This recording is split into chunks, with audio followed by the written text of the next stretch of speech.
So our first question is given. In this we have given a recurrence relation, and in this t0 and t1 is equals to 1 condition, okay, and which of the following is false. So we have to pick out the false statement, okay.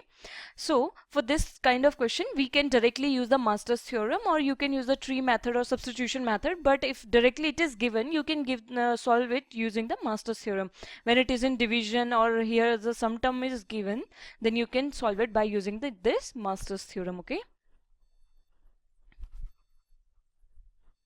You must be knowing this already, but I have given you for the reference. In case you don't know this advanced Master's theorem, then you can copy from here, okay. So what we will do, we will compare this recurrence relation with this, and then we will put the values, and then according to that we will solve the question. You must have already done this, okay.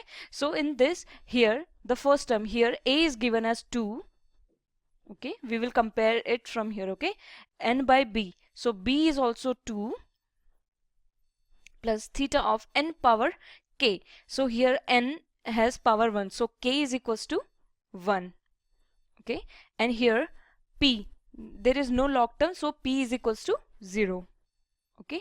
So what we will do after that, okay, we will calculate we will check a and b power k. What is a?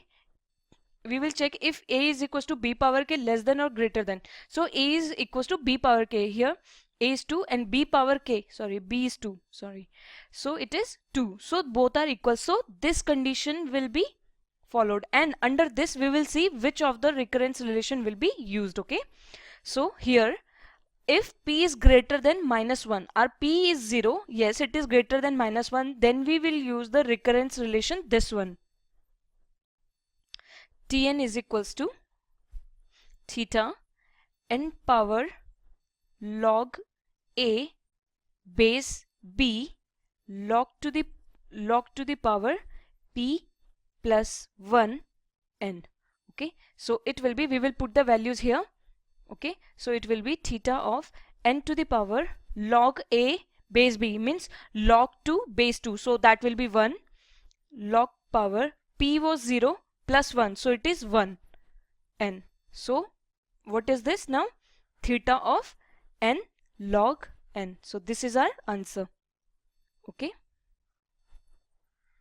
So from the option we can directly say that this is the relation, but here what they are asking is, a question is a little bit twisted, you have to be very careful. They are saying which of the following is false, okay. We have found out our theta. What is that? This is the average case, so it is given as n log n. Here few conditions are given and we have to pick out the false. Now how we will do is, let's see, okay. Now big O means the worst case. The average case is n log n. The worst case can go up to the n square. This is the upper bound, so n square, yes, n square is covering n log n, so this is right, okay. What we do is, big O, it is given as big O.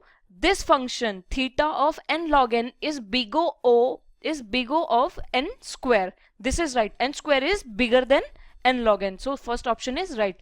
Now theta, this is obviously right, we have just calculated, this is the option here. Now in the third option they are saying n log n is bigger than n square. We have just proved n log n is smaller than n square, okay, and this is, they are talking about the best case. The best case is not n square, it is it can be lesser than n log n, so this is the option which is false, okay. These are right.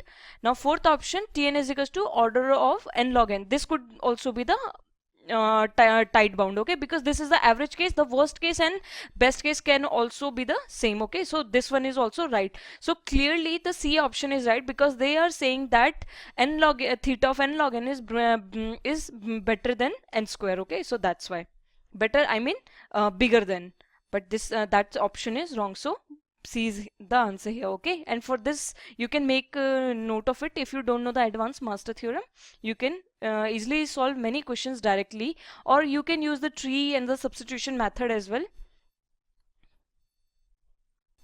In the next question as well, we have to solve the recurrence relation. In this, they are saying the running time of an algorithm is represented by the following recurrence relation. So they have given a recurrence relation up to the three conditions 0, 1, 2 and 3. This will be used, and after that this one will be used, and we know that we check for the bigger value, so this condition will be used for that, and this will be used to as a stop condition. Okay, so they are saying which one of the following represents the time complexity of the algorithm. So we have to find out the time complexity. There are so many ways to solve this question. You can use the tree method, back substitution method, and if possible we can also use the master's theorem. Okay, and I have here given image so that you can use it if it is possible. The conditions are a should be greater than equals to 1. Here a is 1.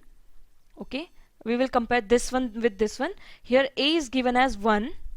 Okay, b is equals to 3, n power k, so here it is 1, so k is equals to 1, and log is not given, so p is equals to 0. So let's see if I can apply master's theorem in this or not. So here the first condition is saying it should be greater than equals to 1, so it is equals to 1. Okay, fine.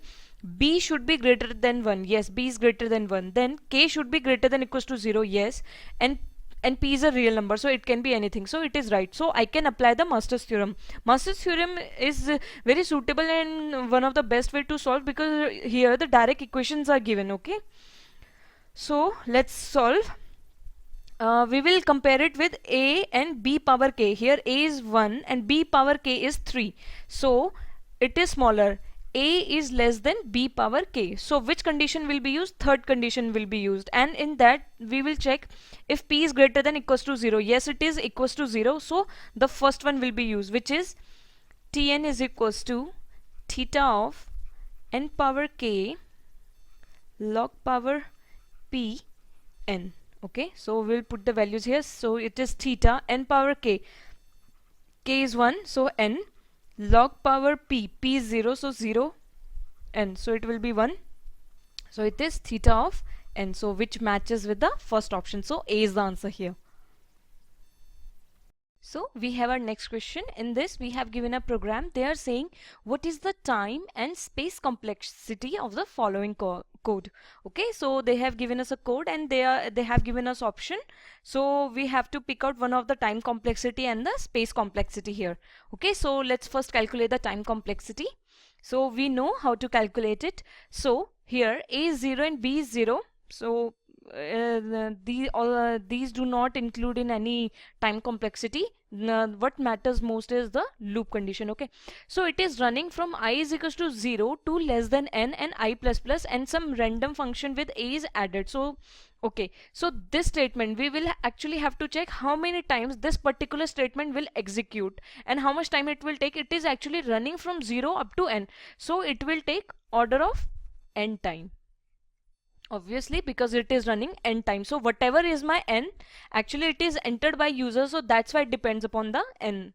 Okay, we know already how to do this. Okay, now for the so it is completely different now, different loop. So it is saying for j is equals to 0 to j is less than m, j plus plus, and b is equals to b plus rand. So some random function is called with that. So we actually have to check how many times this statement is executing. So it is running m times, so its complexity will be order of m times.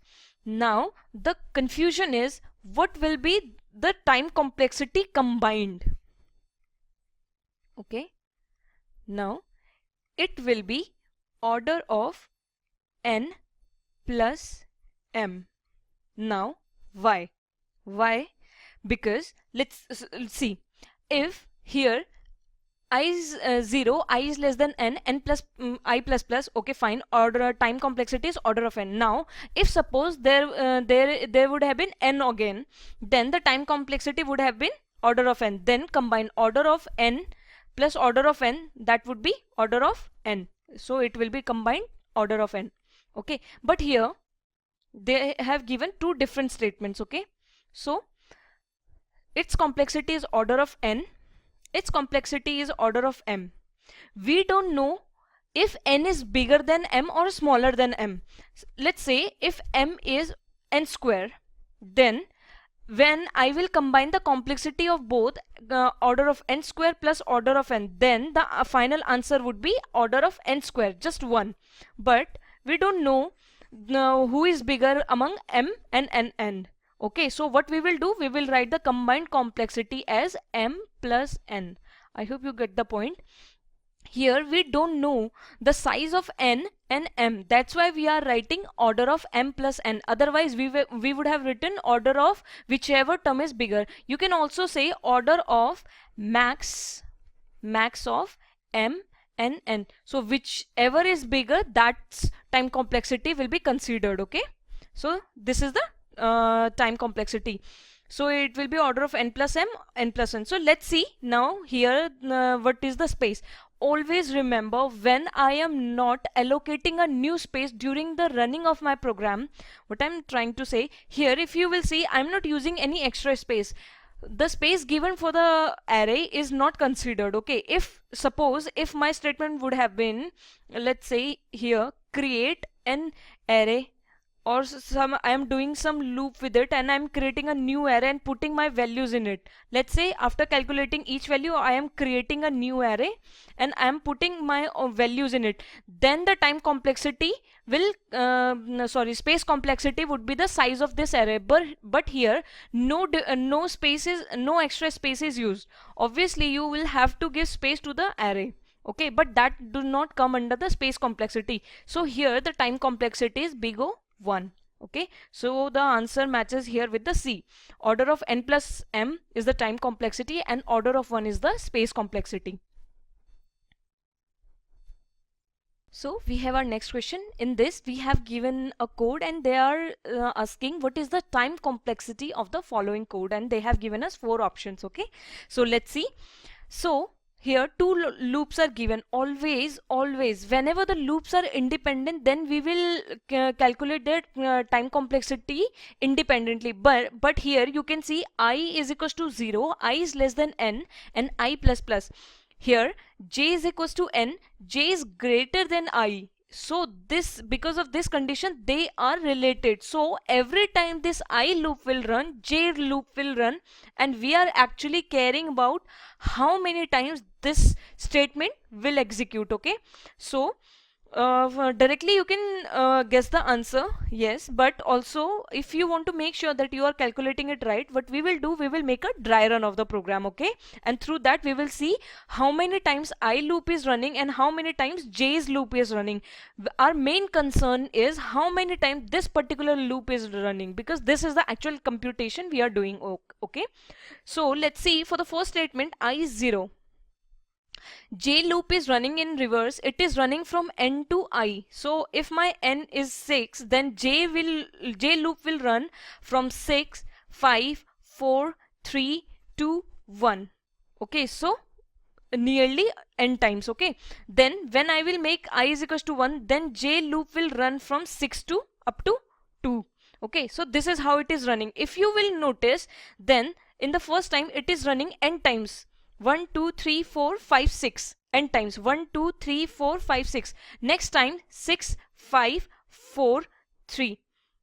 So it is running 5 times. 1 2 3 4 5. So it is n minus 1.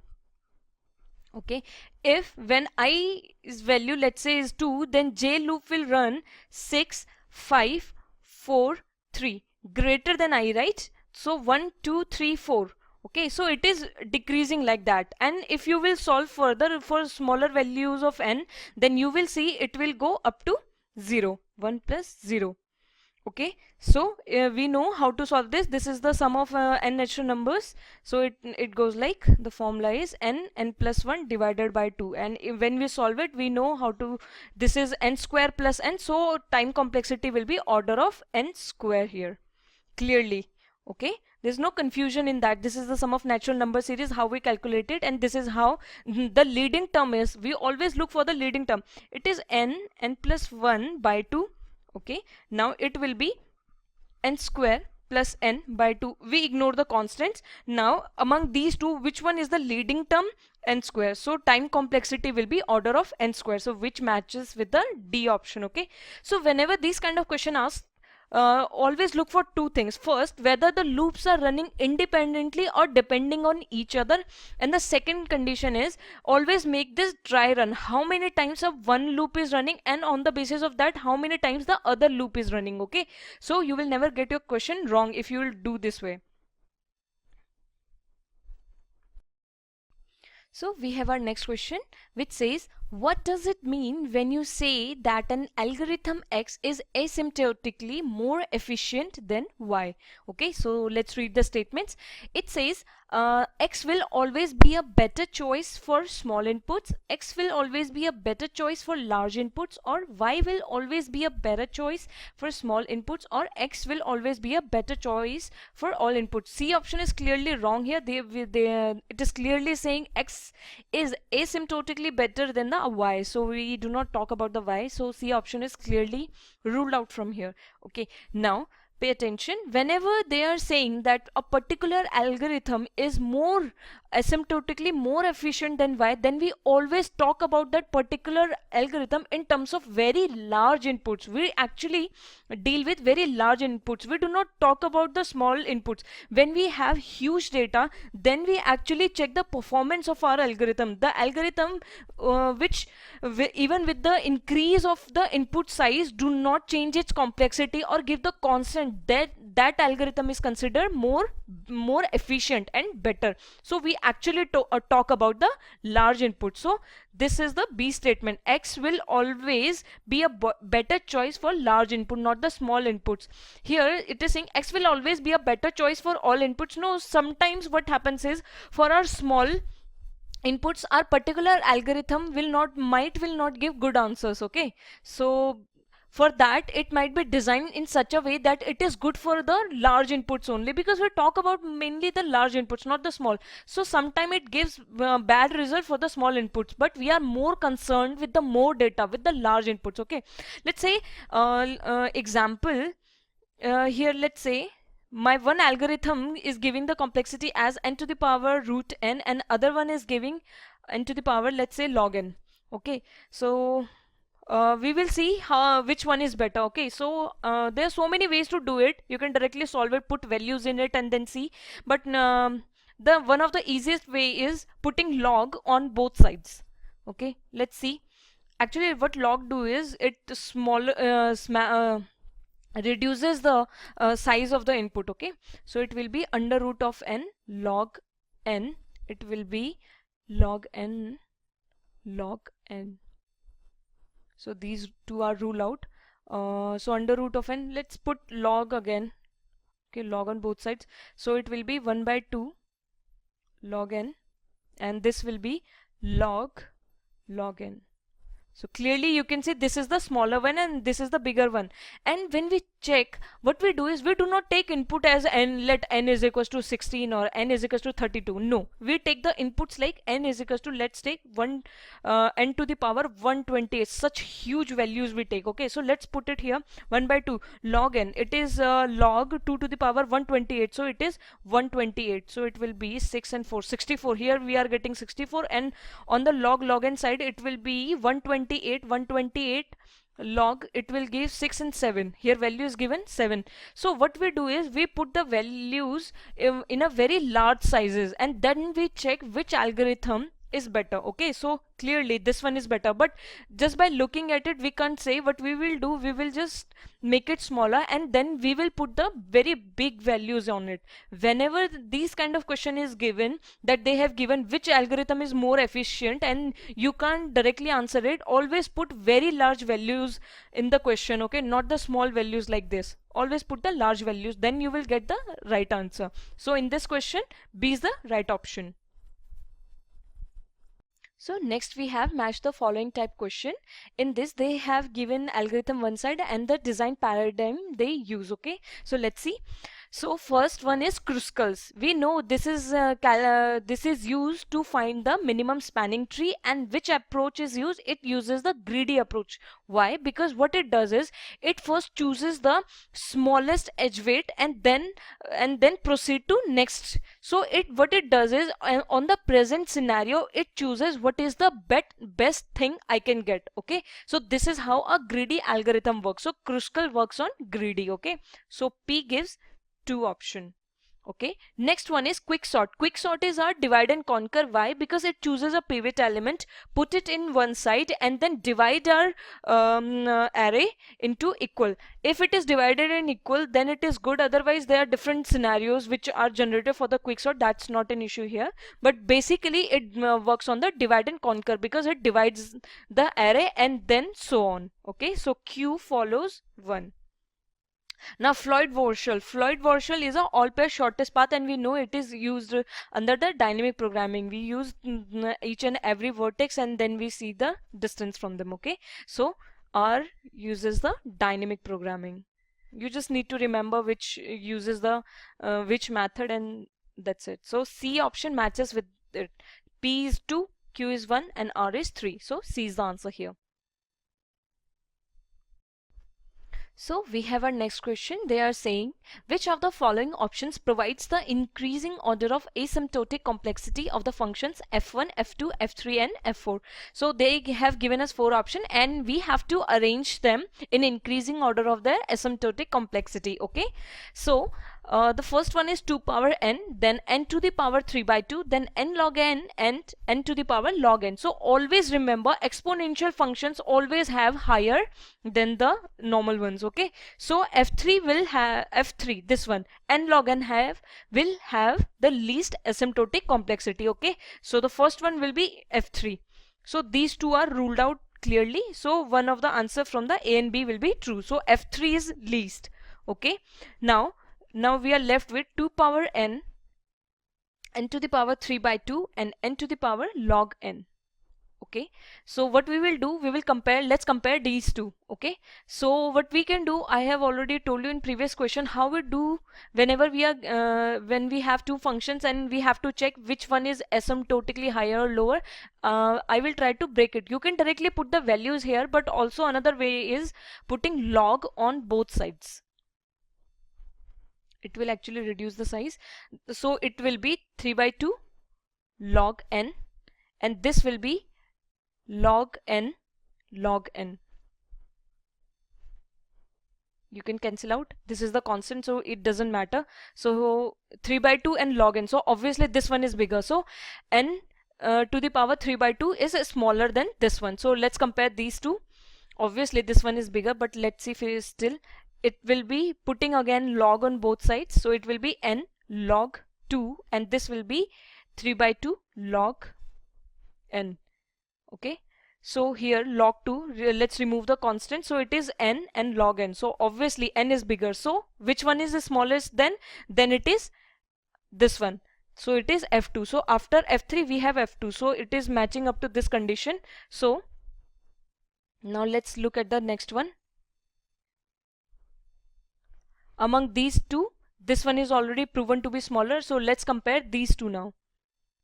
These two. Okay, so this will be, after putting log on both sides, this will be n log 2. We can remove the constant directly, and this will be log n log n.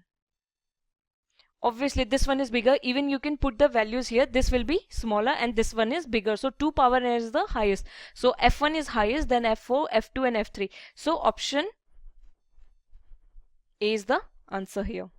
Okay, so there are so many ways you can solve the question. Also always remember just two things, that first exponential functions will always have much higher asymptotic complexity than the normal ones. The second condition is whenever two functions are given, always put log on both sides, try to cancel out the common terms and then put big values in it, and then you will get the direct answer.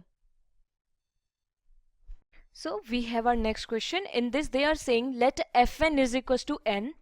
So fn is given as n, okay, and gn is equals to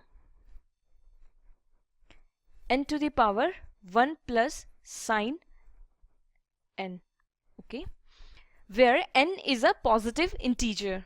Okay, now which of the following statement are correct?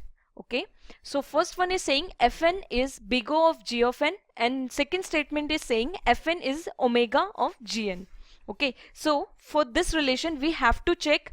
In this condition we are saying that fn is smaller than gn, and in this condition they are saying fn is bigger than the gn basically. Okay, so let's see. So here we can clearly see it is just n, but here what is this? Now for the sin n function, if you remember, the values maximum goes from -1 to +1. Okay, so what we will do, we will put the values here and we will see how gn values are behaving with it. Okay, so it will be gn is equals to, when n is equals to -1, it will be 1 plus -1, so it will be 0, so it will be 1. Okay, so according to that, if gn is equals to 1, then this first statement is wrong clearly. Okay, because then fn, because fn is fixed, it is n, but here gn is equals to 1, so it is smaller, so first option is clearly wrong. But wait, let's put the second option again. When I put, now this time I am putting sine's value as +1, so it will be n to the power, it will be 1, so it will be n square, and this time as you can see gn is bigger than f of n. Okay, but these two conditions are wrong, because we can't say sometimes gn is bigger but sometimes it is smaller, so we cannot say which of the statement is correct here. Okay, so answer will be clearly D here. Okay, so this statement is saying fn is smaller than gn, but here gn is, sorry, in the first statement they are saying that fn is smaller than gn, but here gn is smaller. In this statement they are saying fn is bigger than the gn, but in this statement gn is bigger than fn, so it is not clear, so that's why neither one or not two is right. So we have our next question. In this they are saying, assume that the algorithm considered here sort the input sequence in ascending order. If the input is already in ascending order, this is an important line here. The given input is already in ascending order, then which of the following are true? Okay. So the first statement is saying quick sort runs in order of n square. Second statement is saying bubble sort runs in order of n square. Third says merge sort will run in order of n time, and insertion sort will run in order of n time. So we will have to pick out only true options. Okay, so in the first statement, if you know, the quick sort, if works as how, suppose I have few elements 4 5 2 3 4 5 6 7, then what it will do, it will choose 7 as pivot element and then will compare with it. Now if it is already sorted, then you will see that then there will be no partition, there is no equal partition, and it will behave the worst. As you can see, it will give the total number of comparisons recurrence relation, it will give tn is equals to tn minus 1 plus order of n. There will be partition algorithm will take order of n time, and that will run order of n minus time, because we the algorithm is not dividing equally, it is what it is doing n number of times it is running it, and partition algorithm will take order of n time, and when we will try to find the time complexity of this, it will be order of n square. This is actually the worst case of the quick sort. Okay, so quick sort gives worst performance when the input is in ascending order, descending order, and when all inputs are same. All inputs are same. Okay, so quick sort runs in order of n square. Its average time complexity is of n log n, but here it will be order of n square because the input is in ascending order. So first statement is right. So the next statement is saying bubble sort runs in order of n square. No, it is not right. What bubble sort does is, you know how bubble sort runs, it will execute for 2 and 3. Okay, for there will be two loops. For I is equals to 1, first loop will run and then second loop, and internally what J loop does is it will compare these two and swap. Compare these two and swap. compare these two and swap. So it works in two way, okay, and the biggest element is placed at the end.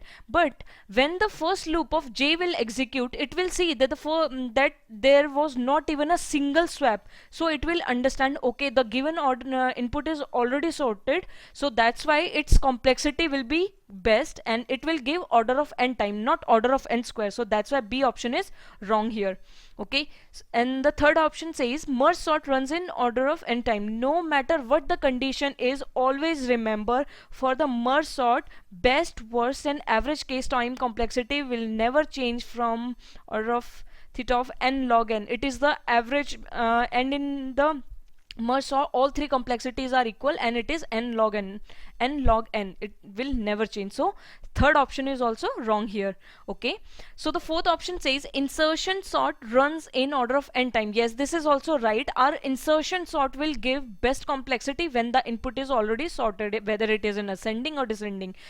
Okay, it depends on the implementation again. So let's see how 1 2 3 4 5 6, let's say this is my input. What happens is, we know how the insertion sort will work.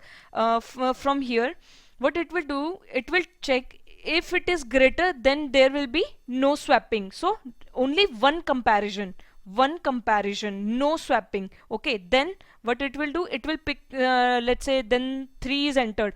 Now it will compare it with 2. Is it shorter? No. So only one comparison. For the fourth one also, it will compare with 1, because they are already sorted. We only compare with this one. If it is bigger than this one, then we proceed, otherwise not. So 4 is smaller than 3, no. So one comparison. So this is how it does. Only one comparison is done for order of n times, because for the n element. So it gives the order of n time complexity. So this is the bet. So they are talking about which of the following are true. Only first and fourth options are true. So for first and fourth, so D option is right here. I hope you understood the question. Okay, so next we have a very good question. So the question says, suppose we have order of n time algorithm that finds median of an unsorted array. Okay, so they are saying, even if we have given an unsorted array, it will take order of n time to find the median of that element. So why we are interested in finding the median of element? Let's read out. So they're saying, now consider a quicksort implementation where we first find median using the above algorithm. Okay, then we use this median as pivot. Okay, what will be the worst case time complexity of this modified quicksort? So basically what they are doing is, in quicksort we know we choose a pivot element, and on the basis of that pivot element we divide our algorithm. Okay, if you know, quicksort algorithm follows the divide and conquer. Okay, so it chooses a pivot and then divide the array. When it behaves the best, quicksort behaves the best when the algorithm is divided in two equal halves. And this is what they are doing. What they are doing is, they are helping us finding the median, but they are taking the order of n time complexity. So let's see if it is good for us or not. Okay, so let's see the time complexity. So the first order of n, this order of n is for finding the median. Okay, to find median. Okay, fine. Then it will take order of n time. Why it will take order of time? For the partition algorithm. We know the time complexity of our partition algorithm. Partition algorithm is the heart of our quicksort. Okay, and then when we find the median, then it will run the partition algorithm. Our array will definitely be divided into two equal halves, so the time complexity will run to 2t n by 2. So we can also write order of n plus 2t n by 2. So you can apply the master's theorem here, or by practice you already know that this is the time complexity order of n log n here. Okay, so there is no confusion here. They are talking about, they have given an algorithm which can find the median in order of n time. Okay, fine. Then the partition algorithm will take place, order of n time, then 2t n by 2, because our algorithm is divided into two equal halves. Because we are dividing it exactly from the middle by finding the median of the element. So this will behave the best way. So which is the right option? D is the right option here. This is really a good question. You can brush up your many concepts here. Okay. So we have our next question, which says a max heap is a heap where the value of each parent is greater than or equal to the value of its children. Then which of the following is a max heap? Okay, so they have given us 4 heap here, and we have to pick out the max heap, and they have also given the property that the value of the parent is always greater than or equal to the value of its children. Okay. So if suppose if 90 is the value of the parent, then all the values here or here must be smaller than the parent. Okay, so the parents must be the biggest one. Now a binary tree is a max heap when first condition is it's a complete binary tree. Complete binary tree means all of its level must be full except the leaf nodes. Okay, and the second one is it follows the max heap property. What is the max heap property? The value of the parent must be greater than or equal to its children. So we will see these two and we will see which one is the answer. So which of the following is the max heap? So if we look at the first one, 10. So let's look at the root node. All the values must be smaller than this. So yes, it is perfect here. Now 8. It is perfect here, but if you will see, it is not complete. Why? It is not complete. Why? Because this value is not filled. Okay, and we are jumping to its values.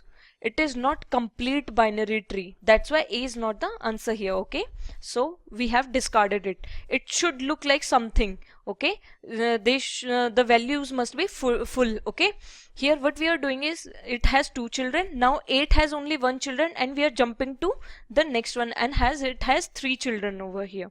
Okay, so this is not how it is being done. So it is not complete binary tree clearly. So A is not the answer. So let's look at the B option now.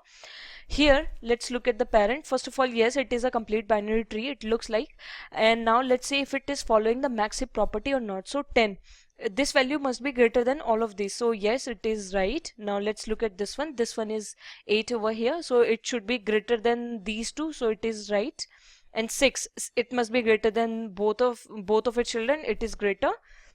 So yes, B is the answer here. So let's see what is the problem with C and D. Here it is 10, perfect, not a problem. But here the value is 5 and the children value is 8. So it is not following the max heap property. So that's why C is not the answer. Now let's look at this one. Here the value at it, if the root node is 5 and the value one of its children is 10. So that's why because of this D is also not the answer here. Okay, so B is the clearly answer here. So we have given next question from the max heap as well. So the question says the element 32, 15, 20, 30, 12, 25 and 26 are inserted one by one in the given order into a max heap. The resultant max heap is, okay, so basically we have given 1, 2, 3, 4, 5, 6, 7 elements. So what we will do, we will insert one by one, and whenever at any point it is not following the max property, we will call the max heapify function. Okay, so let's do one by one. So element given are 32, 15, 20, 30, 12, 25 and 16. Okay, so let's do one by one. So first insertion is 12, it is all alone, so not an issue. So next is 15, it is smaller than its parent, so not an issue. Now 20, it is smaller than its parent, so not an issue. Here 30. Now this is the problem. Why? Because it is smaller than 32, not a problem. But here 15 is the parent, but its children's value is more than this, and it is violating the max heap property. So what we will do, we will put 30 here and 15 here. Okay, so how it will look like, we will write 30 here and then 15 here. Okay, so we have reached till 32 is inserted, 15 is inserted, 20 is inserted and 30 is also inserted. Now next is 12. Okay, so we will put 12 here. Always remember, whenever we do the max heap, it must follow the two properties. First of all, it must be a complete binary tree. All of its leaves, all of its nodes must be full except the leaf nodes. That's an exception. And second thing is, it must always follow the max heap property. Okay, so that's why the 12 will be inserted here, not here, because it must follow the complete binary tree property. 12 is inserted, not an issue. Now next is 25. Again the problem, because it is smaller than the root but it is bigger than its own parent. Okay, so these two values will be swapped. Okay, so 25 will come here and 20 will come here. So 25 is also inserted, and last is 16. So 16 is inserted. So not an issue. First of all, the root, it must be bigger than all. Yes, it is bigger than all. Then next 30, it must be greater than equals to its children. Yes, it is. 25, it must be greater. Yes, it is. So it is my perfect max heap. Okay, so it is matching with 32, 30, 25, 15, 12, 20 and 16. So A is the right answer here. B is not matching with us. Okay, not here. And 30 and 12, 15, 16, no. So A is the clearly answer here. So what we will do after each insertion, what we will do, we will check whether it is following the max heap property or not. At any point it is not following, we will call the max heapify. Okay, so we have our next question, which says, given two max heaps of size n each, what is the minimum possible time complexity to make a one max heap of size from elements of two max heaps? Okay, so they have given us time complexity. So basically what they are saying is, they have two max heap and they have size n each. Okay, so they are saying what is the minimum, it means best time complexity to make one max heap of these two. Okay, so it will take order of n times. Now how? What we will do, we will first, let's say, create an array.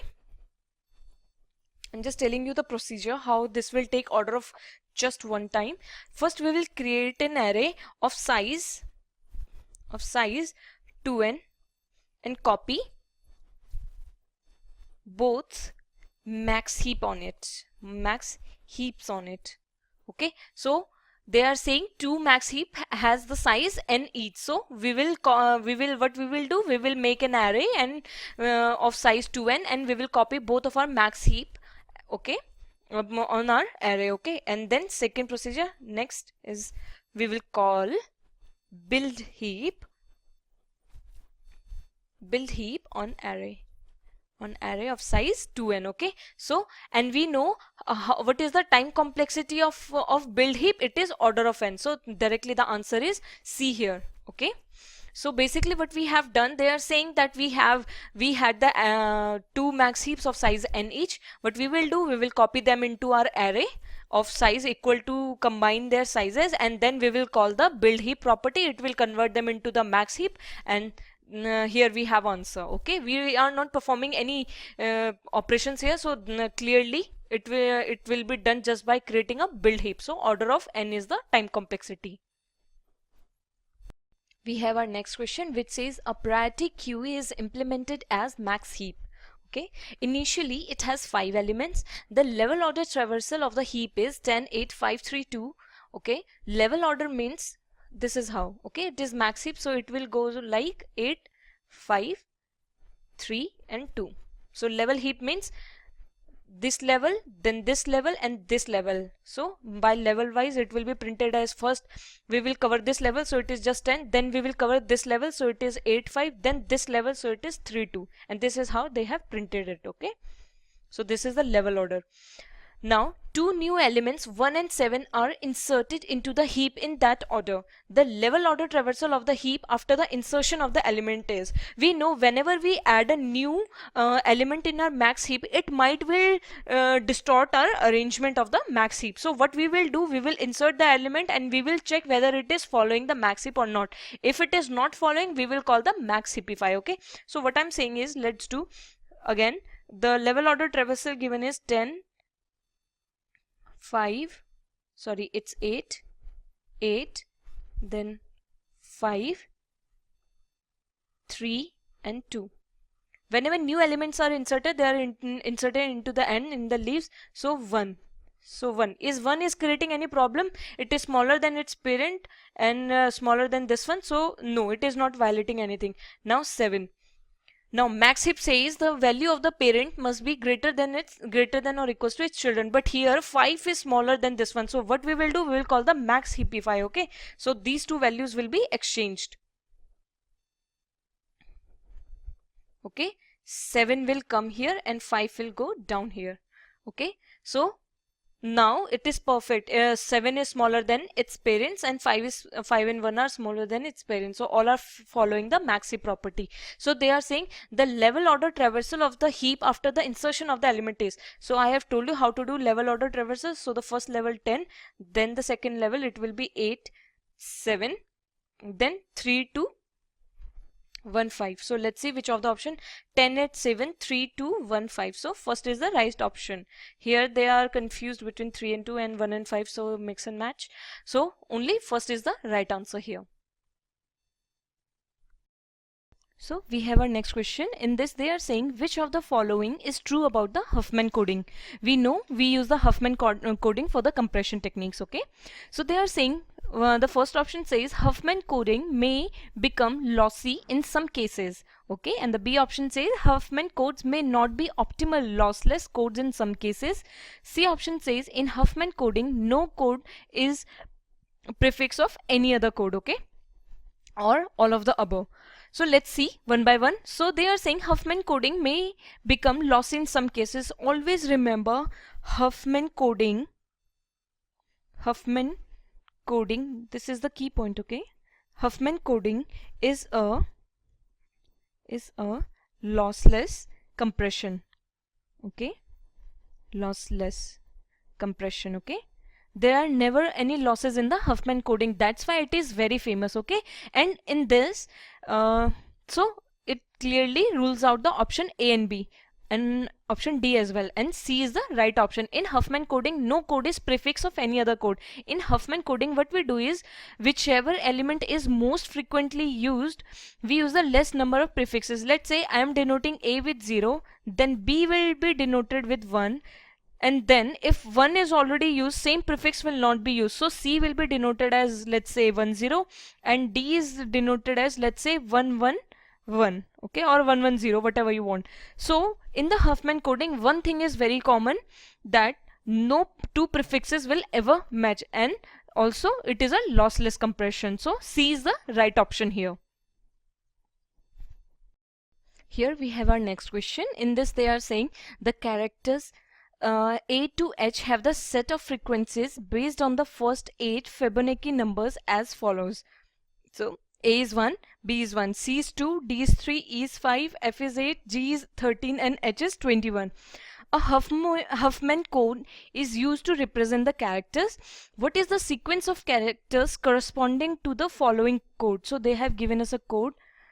Okay, in Huffman coding, in the previous question as well, I have told you that the prefixes are always unique, so it doesn't matter that they have not given any comma or anything. I will tell you how it is very useful, because in Huffman code all the prefixes are unique, so that's why I can easily deduct my code from it. Okay, so what happens in Huffman coding, we will use the number with higher frequency in the topmost range and less frequency in the beginning. What I'm saying is, here the least values are A and B, so they will be at the bottom one. Okay, with value 1 and 1, A and B, these two combined will give 2.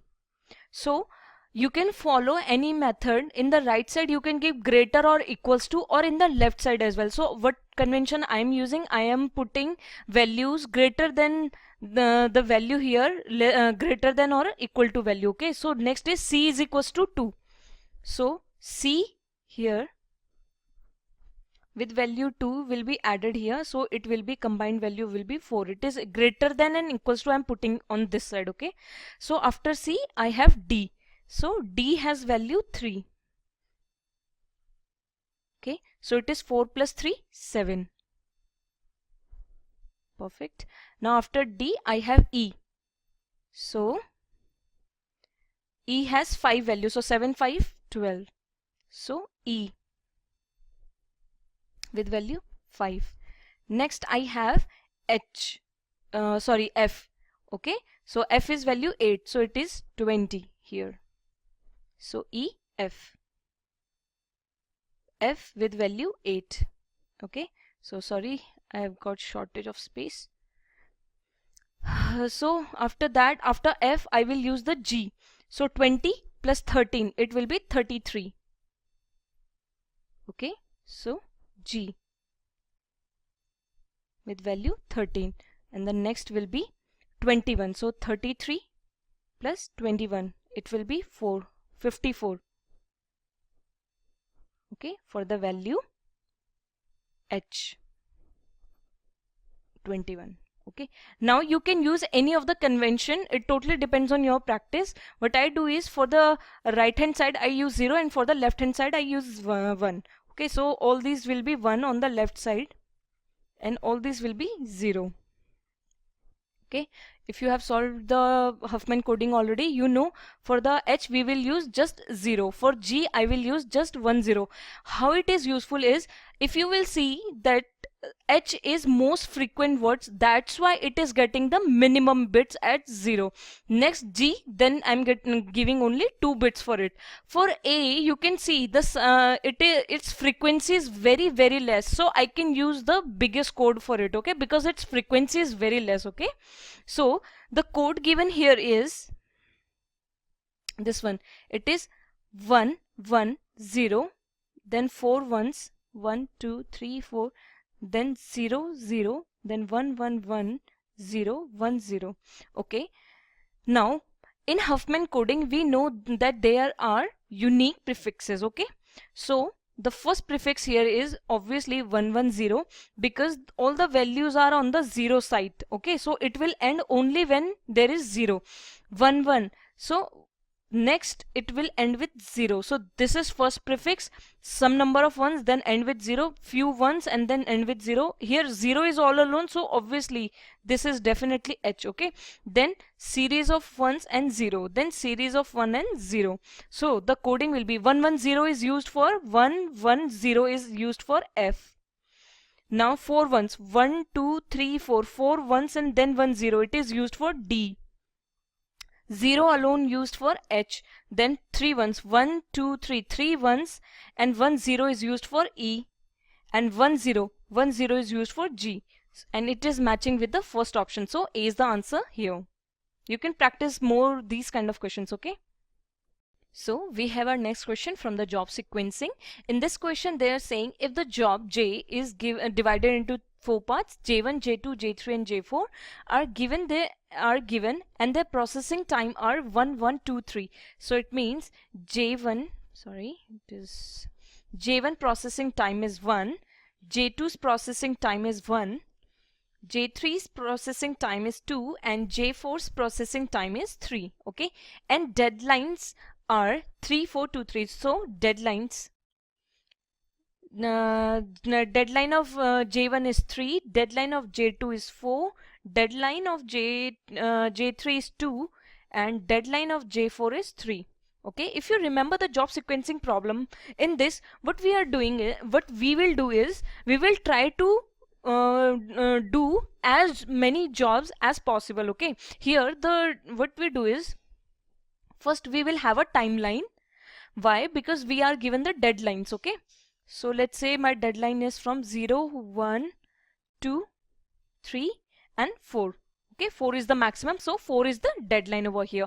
So what we will do, we have given 4 processes and the processing time is also given and the deadline is also given. Our job is to put the maximum job in this Gantt chart.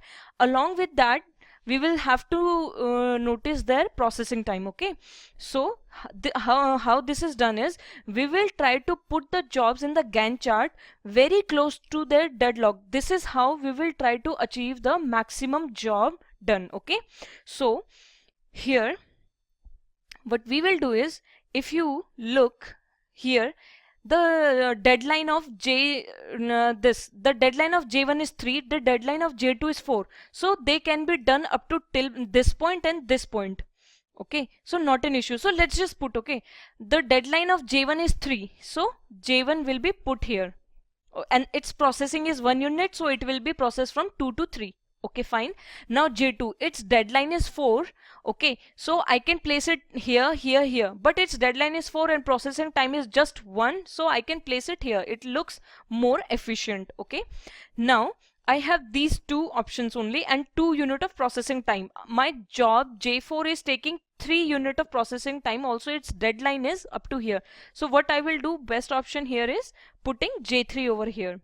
J3 for 2 time units. Okay, so this is the maximum and best way I can do. So how many jobs I can process? 3 jobs.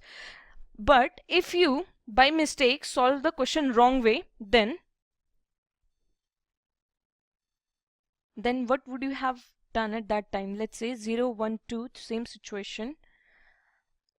Okay, so let's say you are seeing that the J4, okay, its processing time is 3 and deadline is 3. So what you can do is you are putting J4 over here and it is taking already all places, and now only one job can be placed here, okay, in this, because processing time. So only 2 jobs are done here while 3 jobs are done here.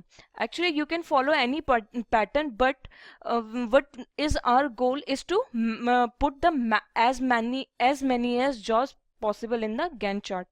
Okay, now what we will do, the only trick is try to put the jobs very close to their deadlocks. Okay, so in this case, let's say the deadline of J1 was 3, so I'm putting it here, and its processing time is luckily 1, so it is from 2 to 3. Now for J2 the deadline is 4 and its processing time is 1, that's why it is placed here. Then J3, J4 cannot be done. J3 is also done, because it can be done on here and here, because its processing time is 2 and deadline is 2, so 3 jobs can be done. So next we have a very good question from the greedy algorithms, finding the minimum spanning tree. So let's read out. It says, let G be an undirected connected graph with distinct edge weights. It is an important point. Let Emax be the edge with maximum weight and Emin be the edge with minimum weight. Then which of the following statement is false? Every minimum spanning tree of G must contain E of min. This is true. Why? Because we know even if it is a prims or a Kruskal, in both the cases what we do is we start by picking the minimum one. Okay, and here they are saying all the edge weights are distinct, so it means the minimum will be the minimum only. If let's say in my whole graph, this whole graph will be answer to many questions here, A, B, C, D and D here. Let's say I have this F. Let's say the weight here is 2, 1 and 10. So either it is a prims or is it a Kruskals. In this we always will pick the edge with the minimum weight. So this CD will always be there. Okay, so first option is right. Now the next one says, if Emax is in here, if in this graph Emin is 1 for the CD, okay, and Emax is 10 for this one between the D and F. Okay, so they are saying if Emax is in minimum spanning tree, then its removal must disconnect the G. Yes, this is right. If I remove this, then these two graphs will be disconnected. Okay, while if I see this one, okay, let's say it is 4 3 2 1. If I will make minimum spanning tree, the best will be this one, right? I don't need to include the biggest one. Okay, this is what we consider, but you also have to consider all the cases. In this graph, okay, I can ignore the Emax, but in this particular graph I will have to include the Emax, because otherwise the graph will get disconnected. Okay, so if Emax is in a minimum spanning tree, because the property of minimum spanning tree is we will always pick the edge with the minimum weight, but if Emax is there, it means if it's remove it means that if we remove this, then it will disconnect the graph. And yes, this is the right case over here. Okay, so yes, B option is also right. So third one says no minimum spanning tree contains Emax. This is wrong, because we have just proven it that if there is some graph like this and removal of that Emax can disconnect the graph, then at that case we have to include the Emax. So that's why C is the wrong option here and we have to pick out the false one. D says G has a unique minimum spanning tree. Yes, this is right. Why? Because all the edge weights are unique, and when I make a minimum spanning tree, I am picking up in the order of increasing order of the edge weights. So obviously I will include the edges which will have minimum weight, and that will give me a unique minimum spanning tree. So D option is also right here. So in the question we have to pick out the false statement. So C is the answer over here. I hope you understood the question. So we have our next question. In this they are saying consider the following graph. So a graph is given. They are saying which one of the following cannot be the sequence of edges added in that order to a minimum spanning tree using Kruskal's algorithm. Okay, so they have given a sequence of edges added in the finding of minimum spanning tree using the Kruskal's and Prim's algorithm. They are both are used to find the minimum spanning tree. Both use slightly different techniques to find the minimum spanning tree. So we will read about the Kruskal's. Okay, so in Kruskal's what we do is we will pick the edge with least weight. Okay, and then we will go in increasing order. Okay, pick edges with least weight and go on in increasing order. Okay, so this is the first condition. Second condition, there should not be any cycle. There should not be any cycle. If by adding any edge we are getting a cycle, then what we will do, we will remove that edge. Okay, so by solving this question all your concepts will be cleared. Okay.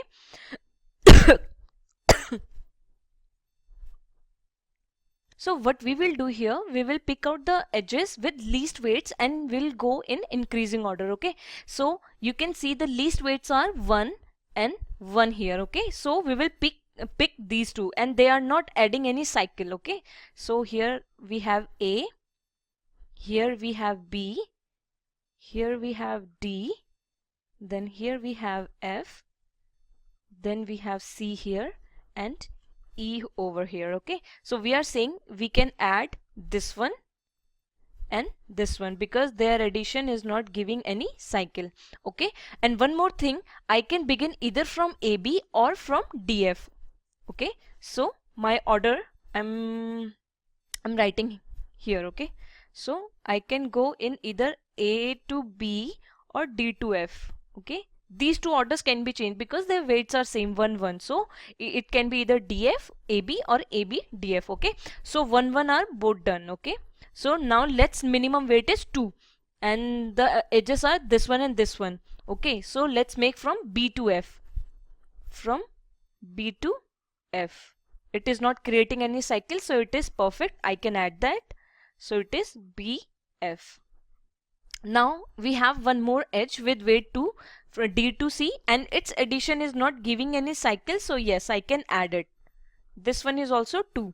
So when two weights are same, then we can change the order. Okay, so in place of BF I can write DC and you can also change the order. Okay, that you got the point, right? Now after 2, what is the minimum next weight? 2 are over, now 3. Okay, so here we have two edges with weight 3. Now B to C. Now if I add from B to C, it will create a cycle. Okay, and in the second one I have told you clearly that there should not be any cycle, so I cannot add BC because it is making a cycle in my MST. Okay, so I will not add this one. So let's see what is the next 3. Is it giving any cycle? No, it is not giving, so I will add this one. There is no problem in adding DE. Okay, so I have 1 2 3 4 5 6. N is equals to 6 vertices, so there will be n minus 1 edges. Okay, so 1 2, 3, 4, 5. So perfect. I have got my minimum spanning tree. Also, there are minimum weights included, and I can reach to all the edges with minimum weights possible. Okay. So now they have given us some order. So we will pick out the which of the following cannot be the sequence. Okay. So we have to pick out the false one. So first one says AB, DF, BF, DC, DE. This is following the exact same. So A can be, A is right here. Okay. Next one is saying AB, DF, DC and BF. Yes. Now look. This one has weight 1, 1. This one has weight 2, 2 and 3. Only edges with same weights can be swapped, okay, because they have the same weights. That's why DF can come, and after that AB can come. Okay, so only edges with same weights can be swapped, not this one, or this one cannot be swapped. Okay, because minimum should come before the maximum one. Okay, the bigger one. Now the next one says AB, DF. They are swapping DC and BF. DC and BF, they can be swapped, and in the end DE. So B is also right here. So the C option says DF. It is also changing this one. So it is changing DF and AB, right? Now DC and BF changing, right? We can do that. And DE. Yes, C is also right. Now look at the D option. D option says DF. Okay, right. We can write DF. Then AB. Yes, right. We can write that. BF. Yes, we can write BF. And then DE. No, we cannot write DE because DE has edge weight 3 and DC has edge weight as 2. We have to go in increasing order. We cannot write DE before DC. So D is the answer here because we have to pick which is not following the correct sequence of the Kruskal's algorithm. So D is the answer here. So we have our next question which says let G be connected undirected graph of 100 vertices. So vertices given are 100 and 300 edges complete. Now the weight of a minimum spanning tree of G is MST is given as 500. When the weight of each edge of G is increased by 5, the weight of a minimum spanning tree becomes. Okay, so we have to find out the new weight of the minimum spanning tree when the edge weight is increased by 5. Okay, so here you have to remember just one property. Let's say here when there are n vertices, there will be n minus 1 edges in our minimum spanning tree. Okay, and how to remember this? You don't need to remember, actually you can solve this. This is the graph with 3 vertices. Okay, now 1, 2, 3. Let's say these are the weights. Now if I want to find the minimum spanning tree, obviously I will pick out the ones with least weight. So even though weights are not given, I will pick this one and this one. There will be 3 minimum spanning trees, but I'm choosing this one, A, B, C. It is giving me minimum. So this is the MST of this particular graph. There were 3 vertices, but here we are getting how many edges in my MST? N minus 1, that's 2. N minus 1, that's 2 edges. Okay, so this is the property. When there are n vertices, there will be n minus 1 edges in my minimum spanning tree. Okay, so this is the important point. This will help me solving the question. Okay, so it says there are 100 vertices. If there are 100 vertices, there will be how many edges? 100 minus 1, that's 99 edges will be there. Okay, so earlier there were 100 vertices, 99 edges. At that time the weight of the minimum spanning tree was 500. Now the weight of each edge of G is increased by 5. It means the weight of 99 edges is increased by 5. So it will be 99 into 5. So it's 495. So this is the weight increased. So they are asking the weight of a minimum spanning tree becomes. So earlier it was 500. Then the weight was increased by 5 of all the 99 edges. So it will become 495. Okay, add, because earlier it was this one. Then we have increased the weight and combined it will be 995. So answer is B here. So we have our next question, which says in a connected weighted graph with n vertices, all the edges have distinct positive integer weights. Then the maximum number of minimum weight spanning tree in the graph is 1 n equal to number of edges in the graph or equal to maximum weight of an edge of the graph. Okay, so in the question what they are asking is there is a connected weighted graph and there are n vertices and all the edges have distinct positive integer weights. This is important point.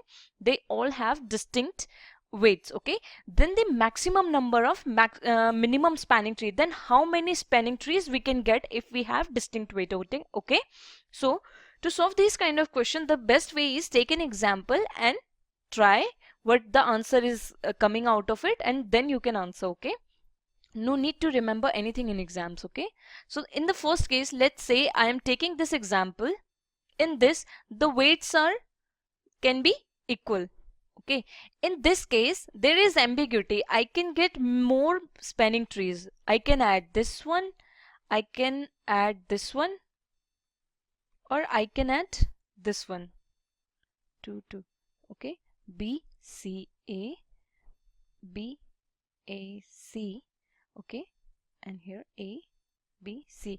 So here I am getting 3 minimum spanning trees. Okay, in the case when there are no distinct weights, they can be same. Okay, in the second case, which they are saying when they have distinct positive integer weights. Okay, so let's say I have 1 2 and 3 here. What is the property of minimum spanning tree? It says that always start from picking the minimum weight. Okay, so obviously this one will be there, so I have no choice. I will have to add A and B edge with minimum weight as 1. After that, what we do, we pick the next A edge with minimum weight. Out of these two, which one is minimum? This one. I have no other choice. I have to pick this one. And this is the only answer. Here I am getting the MST cost to be 3. But if I make this one, let's say if I'm making this one, then it will give, if I make AC and B, then it will give me weight as 5, and here it will give me 4. So those two are wrong. This is the only unique minimum spanning tree. If you will make many questions or whatever you will do, if you will assign the your distinct weights to the edges, you will get always only one minimum spanning tree. So first is the answer here. Okay, you can solve for 4 edges, sorry, 4 vertices, 5 6 and so on. You will always get 1 as the answer, because for the distinct weights, when the weights are distinct, what we do is we arrange them in order of increasing of their weights. Okay, and that is the reason we always get only one unique minimum spanning tree.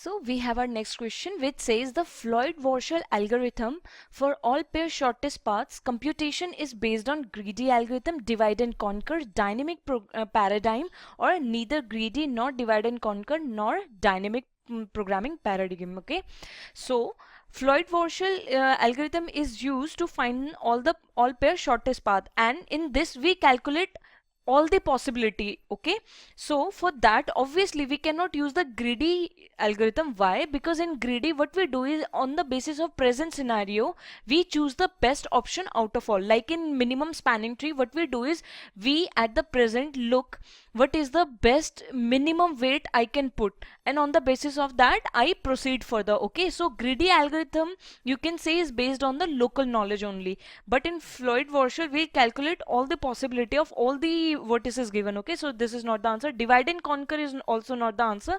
Why? Because in divide conquer what we do is we divide our problem and then subdivided them, and we divide them until there is only one problem, and then we start merging them, or you can say we start combining them. Okay, but in the Floyd-Warshall it is totally different, because we are computing with all the pairs. Okay, we have to have the global knowledge, not just about single knowledge. Okay, The main point which you have to remember here is in Floyd-Warshall we calculate the all the possibilities. So for that I need to have the all the knowledge. In divide and conquer, if I will divide my problem and then expecting the solution to be the best out of all, then it is not possible. Same is the case with the greedy paradigm. Okay, so that is the only reason these two are wrong. And dynamic programming, yes, dynamic programming is used by Floyd-Warshall algorithm to calculate the all pair shortest path. Okay, so C is the answer here.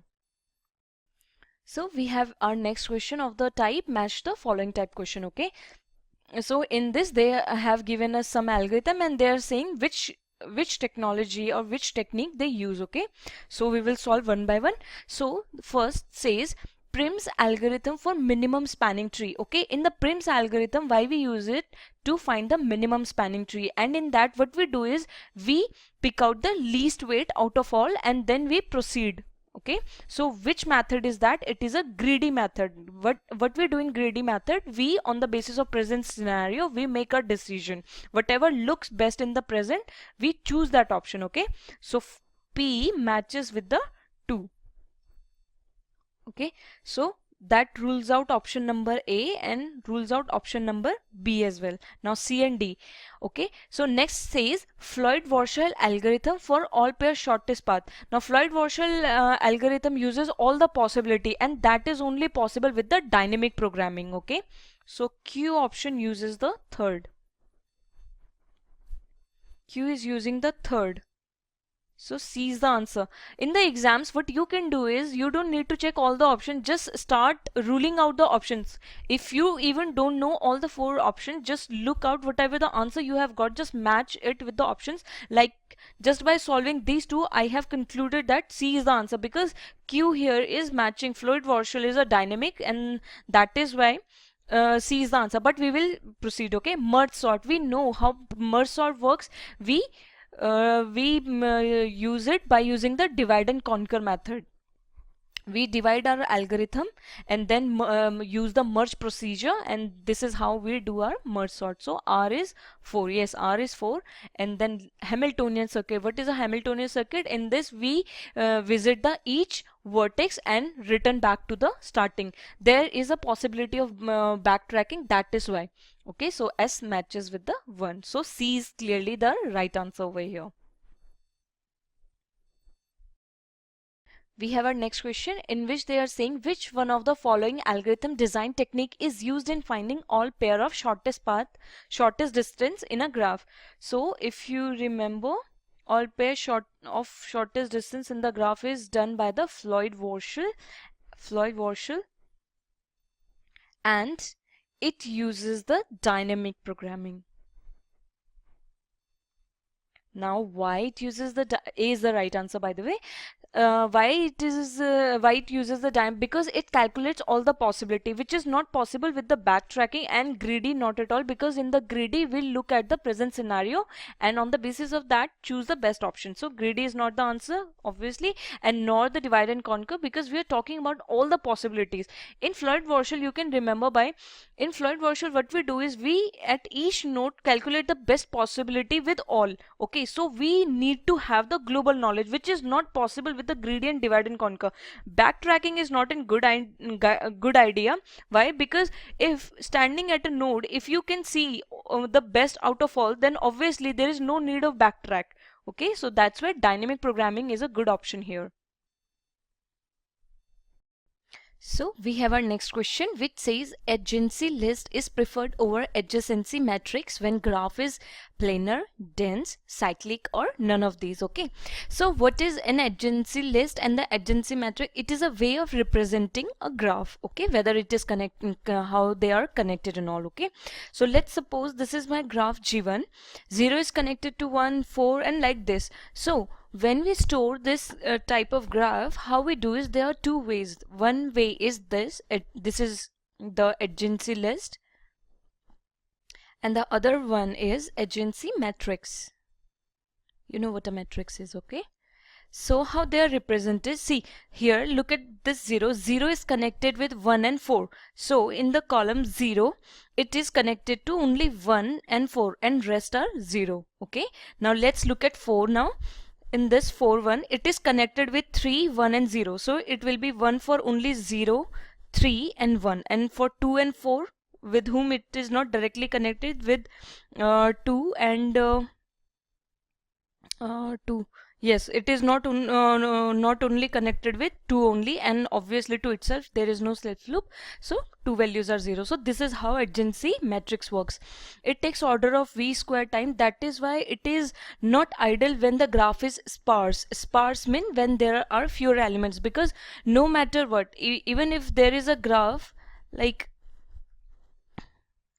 A, B, C, D, E, even though there is only one edge, if I am using the adjacency matrix, I have to maintain for all, and all the values will be 0 and will be only 1 for A to C and C to A. Okay, so that's why adjacency matrix is good option when our graph is dense. Okay, now let's look at the next representation. This is adjacency list. In adjacency list, what we do is we maintain this kind of list, and these values are stored only when they are connected. I mean to say, let's look at 0.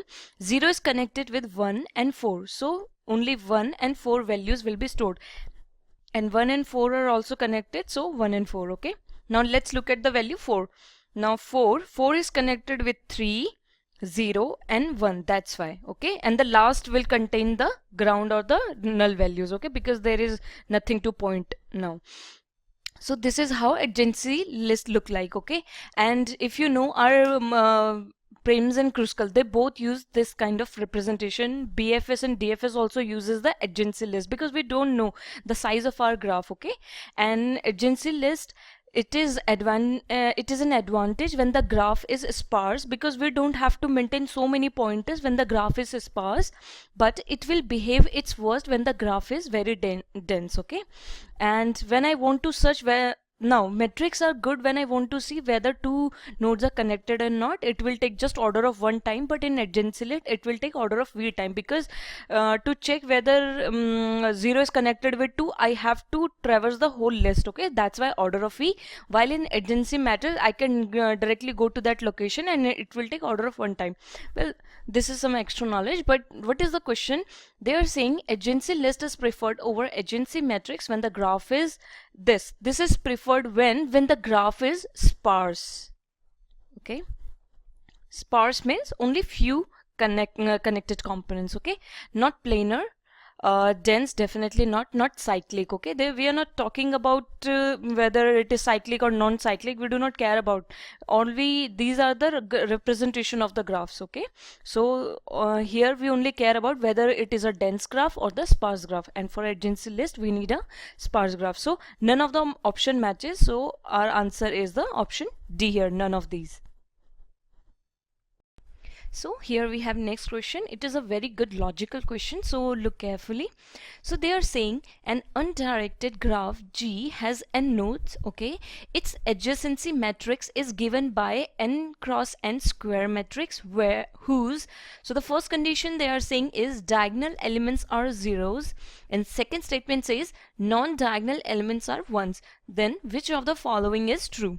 Graph G has no minimum spanning trees. Graph G has unique MST of cost and -1 MST is minimum spanning tree. Okay, graph G has multiple distinct MSTs, each of cost and -1, and graph G has multiple spanning trees of different costs. Okay, so for this question, let's proceed one by one. So first thing that they are saying is there is an adjacency matrix by n cross n.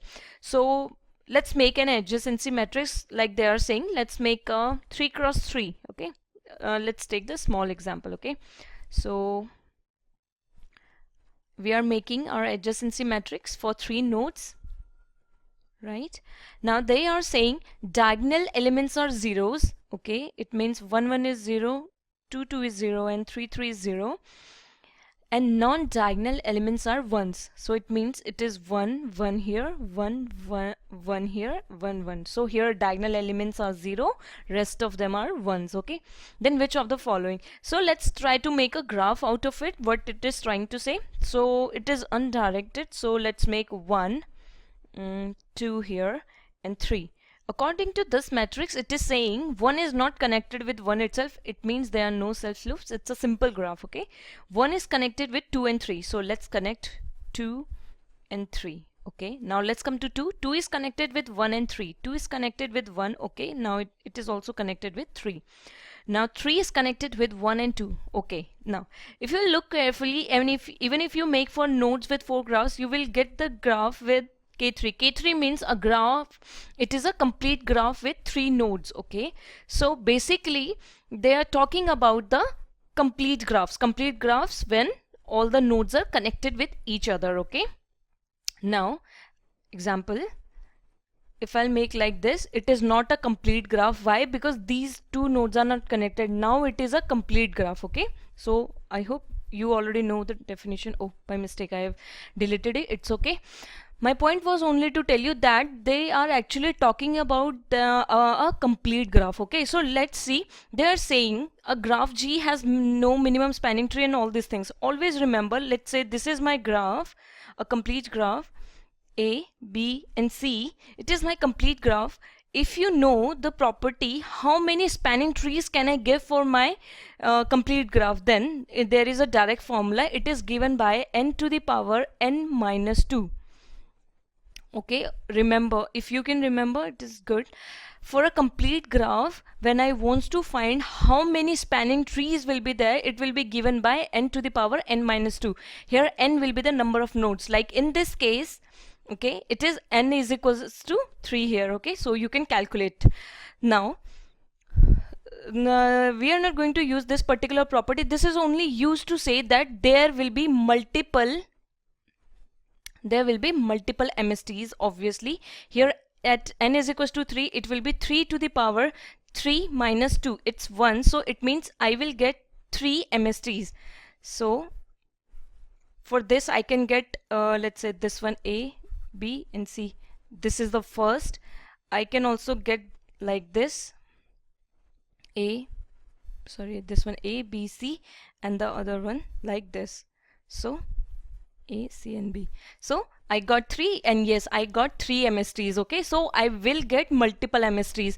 So first option is ruled out. Second option. Now they are saying G has multiple distinct MST, but here the cost is each n minus 1 or the different cost. Now for this question, always remember that if I have n nodes in my graph, and when I make MST out of it, there will be n minus 1 edges, and for MSTs what we do is we calculate the cost based on the edges. Okay, there will be multiple MSTs.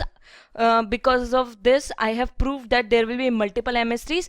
Now second point is, if there are n nodes, then in my minimum spanning tree there will be n minus 1 edges, and it is always the case. So if I am saying here n is equals to 3 nodes, there will always be 2 edges and each will have the same cost.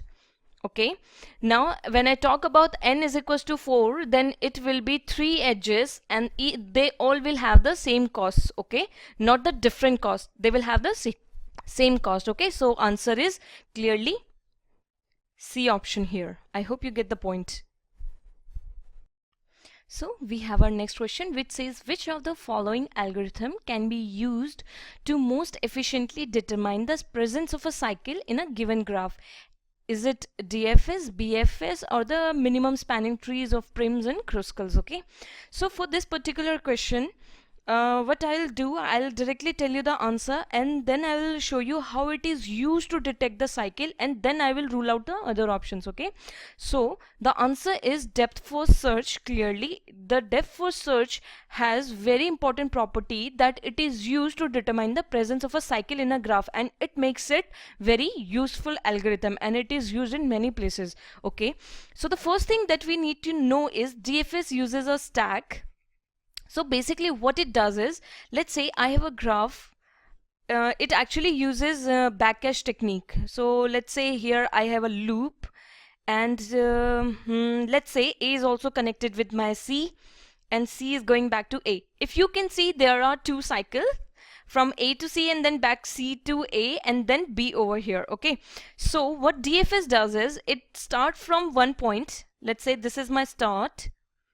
Okay, so what it will do what it does is it will put the value of C in the stack, and then the next node that it visits is A. Okay, now what happens is, if my, let's say if I visit an edge and that makes me reach to the node which I have already stored, because see, I'm starting from here, I stored my C here, and then when I see an edge I go to A. Okay, now I see this particular edge, and after that I am again giving the value as C, which is already present in my stack, and that's why this edge is known as back edge. And this is how DFS came to know that this is a cycle, because I am again visiting the same vertex. Okay, so that is how it can say that this one is a back edge and it is making it a cycle. The same thing happens here. My B is stored. See, let's say after my A, I am visiting the B, and this is an edge. After visiting that edge, I am again visiting B again, which is already in my stack. So it detects that there is a cycle and it is a back edge. So this is how our DFS algorithm work. Okay. Now the next option is breadth first search. No, breadth first search uses the queue, and it uses the used in different technologies, like it is used by the prims and crystals actually for in the minimum spanning trees. Okay. So DFS is the answer. Now prims and crystals algorithm, they are used to find the minimum spanning tree, and they do not have these kind of application. They are basically used by the telephone or the cable operators when they want to find out the minimum cost of the wire and all these things. Okay, so they are clearly ruled out of the option. So first is the answer here. And do remember this particular property of DFS, because they do ask many questions from the properties of BFS and DFS, so you can make note of the practical applications of BFS and DFS algorithms. So here we have a next question in which they are saying what are the appropriate data structures for following algorithms: for breadth first search, depth first search, prims minimum spanning tree, or Kruskal's minimum spanning tree algorithm. Okay, so for that we have to tell the appropriate data structures. Okay, for breadth first search, we know we go the breadth wise, so that's why queues are the best option for them. Okay, always remember this, because in this what we do is we visit the graph breadth wise. We when I reach, let's say this is my node A, what I will do in breadth first search, I will visit all its adjacent nodes, then only I will mark it as completely explored. Okay, so this is how a BFS works. That's why we need a queue for that. Next is depth first search. Depth first search, for depth first search we use the stack. What happens in this, if there is a node, then it will keep on going till the last point, and this is how DFS is used to detect the cycle, and many applications DFS has. So this is how DFS work. It keeps on going the depth wise until it reaches the last point, and then again start visiting on their neighbor node and again go till the last point. So that's why stacks are the best for them. Okay, now next is prims minimum spanning tree. If you remember how a prims algorithm works is, let's say I have my graph, let's remove this one, and it has weight, let's say 4, and it has 5, and it has 1. So what a prims does is, and the graph is many more, it's big, so we are supposed to find the minimum spanning tree, and there are some weights, just ignore that. How we start a prims algorithm, we always begin with the minimum edge weight, and then we proceed to its adjacent nodes. Okay, so what we do is, in that we basically use the priority queue, and in the priority queue we give the priority to the weights. Okay, so for this we use the priority queue. So the last option for the Kruskal, obviously we use the union find. Now why a union find? Because in Kruskal we know what we do is, in Kruskal, if let's say this is my one graph and it is connected in Kruskal, what in prims what we do is, if I have chosen this particular edge, then next I will choose adjacent to it, the minimum one. But in Kruskal what we do is, we do not care about whether the next one is present to its adjacent or not. If there is one and there is one, I will choose both this one and this one, and then this is how on the increasing order of their weights I will proceed. Okay, and this can lead to sometime a cycle. Okay, let's say this one is weight here and this one is also, then I will choose this one weight, this one weight, and this one again. But if you will see, it is a cycle which should not be present in my minimum spanning tree. So that's why we use union find algorithm. Union find algorithm is used for the undirected graph to check whether there is any cycle or not. So that's why Kruskal do need this kind of algorithm, because in Kruskal we might will sometime fall under the cycle. Okay, so that's why union find is a good option for that. Okay, so it matches with the, I think, B, Q, stack, priority queue, and union find. So B is the right answer here. Okay, I hope you understand this. So we have our next question. In this, they have given us a graph and they are saying the breadth first search algorithm has been implemented using the queue data structure. One possible order of visiting the nodes of the graph is, okay. So basically they have given us a graph and we have to traverse this particular graph using the breadth first search algorithm. Okay, in breadth first search algorithm, always remember that the first thing when traversing, always explore all neighbors,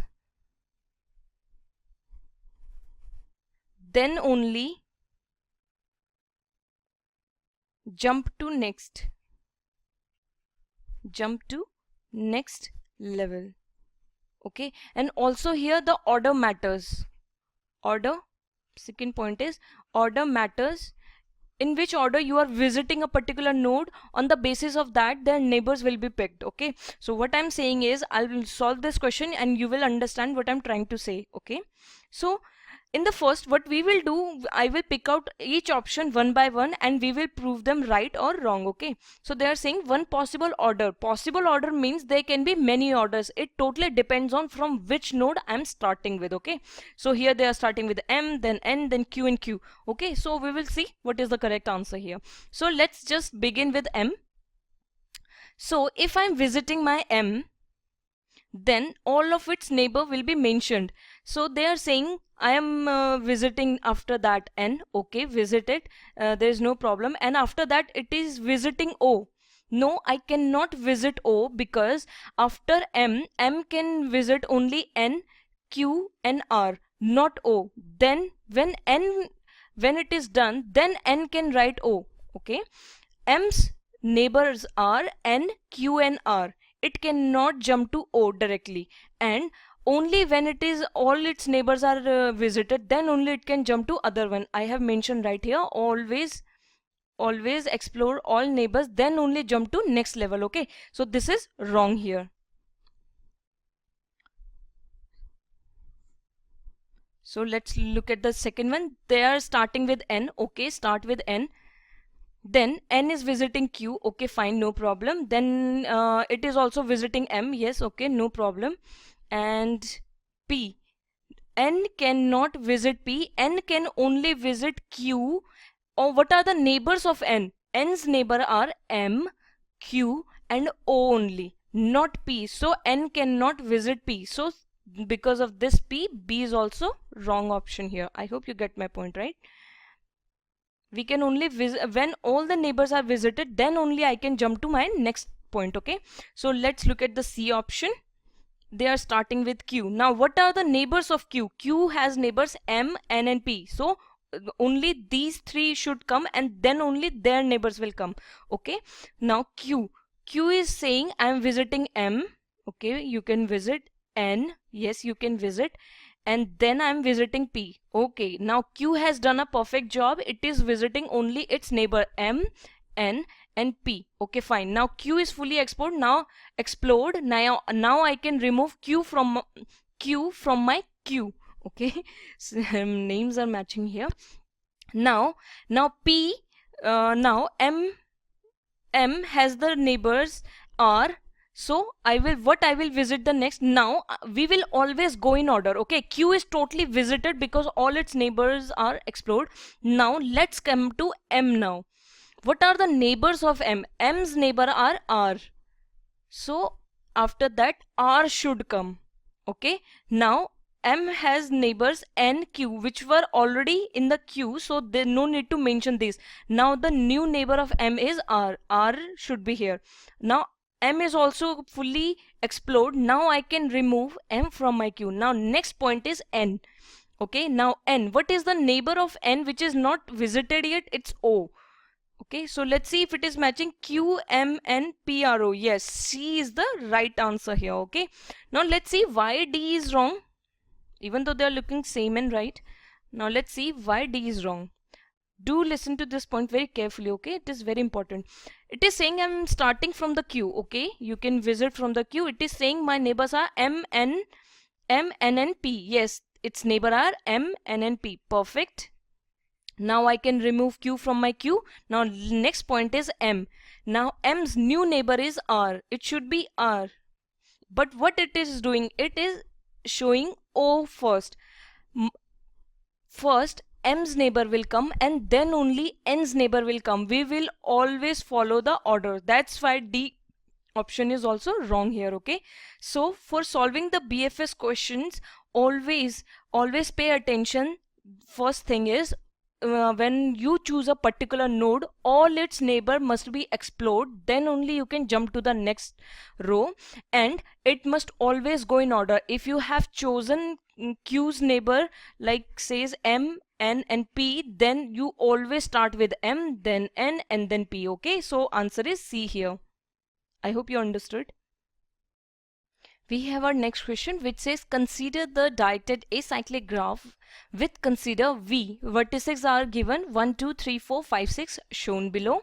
Which of the following is not a topological ordering? Now what is a topological ordering? A topological ordering is one in which we always flow from one direction to other direction and we never go back. Okay, let's say if I have a node from 1 to 2 and then from let's say 2 to 3 and 4, then when I write the topological sorting order, then I will always write 1, 2, 3 or 4. These two orders can be interchanged. Okay, it doesn't matter which one comes first, so it doesn't matter. But one thing always matters is the flow. The flow should always be in one direction. Okay, it can never be 2, 1, 3, 4. 2 cannot come before 1 because it is derived from 1. Okay, so do remember this point. So for this particular question, only this concept is used. So they are saying which of the following is not a topological ordering. The first one says 1. Okay, we are starting with 1 obviously because it do not have any incoming edge, so obviously it will be my starting one. So I'm beginning from 1. Okay, fine. Then 2. Okay, then 3, okay, then 4, and then 5 and 6. It is perfect. Next one is saying I'm visiting 1 and then 3. When two are in same level, it doesn't matter in which order they are traversed. Okay, these two can be interchanged, but they cannot be interchanged this way. Okay, this must always go in this direction, so these two can be interchanged. This is what they are showing. So I'm visiting 1. After that, earlier I visited 2 first, this time I'm visiting 3 first. So 3, then 2, and then 4, and then 5 and 6. Perfect. Now this time they are saying I'm visiting 1, then 3, and then 2, and then 4, and then 6, and then 5. So I'm visiting 6 this time earlier, and then 5. Not a problem. So all three are right. So obviously the answer is D here, because we have to show which of the following is not following the topological ordering. But let's see why is it not following. It is visiting third one first, and then second one, then the fourth one, and then it is showing that it is going back to 1, which I have in the beginning told that it must always go in the one direction. I have already told you in the beginning itself that it always goes in one direction. Okay, and the nodes in the same level can interchange. Okay, so in the D option it is clearly wrong, because they are showing that 3, 2 and 4 are visited earlier than 1, which is wrong. The first is the starting, so it must always go in this direction. So D is the answer here. We have our next question. In this they are saying after each iteration in bubble sort, First statement says at least one element is at its sorted position, or one less comparison is made in the next iteration. Okay, or both of the option are true, or neither of the option are true. So for this particular question, you must be knowing about the few properties of the bubble sort, like how it is sorted and how many comparisons are made and all those things. Okay, so here I will take an example and I will show you how a bubble sorting is done. Okay, so let's take the example. Let's say I have array 8, 7, 3, 2, 4, and let's say 1. Okay, in bubble sort what happens is there are two loops. Okay, I loop and then j loop. Okay, I loop here tells the past numbers, and j loop actually compares the values. And how it is done, let's do it one by one. So let's say this is my first pass, so I loop will run. So in bubble sort what happens is we take two values, and then if the values this side is bigger, then we will swap them. Okay, otherwise we will proceed. So it is the first pass, so what will happen, we will compare 8 and 7. So 7 is smaller, so these two values will be swapped. So it will be 7, 8, and the whole array will be same. Okay, but now next procedure, what we will do, 7 is at its position. Now what we will do after completing these two, we will compare these two now, the new one. Now when I compare 8 and 3, the 3 value is smaller than 8. So what will happen,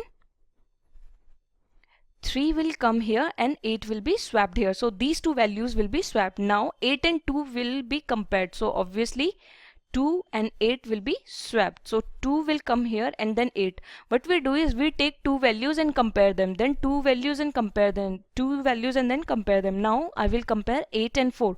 Which one is smaller? 4 is smaller.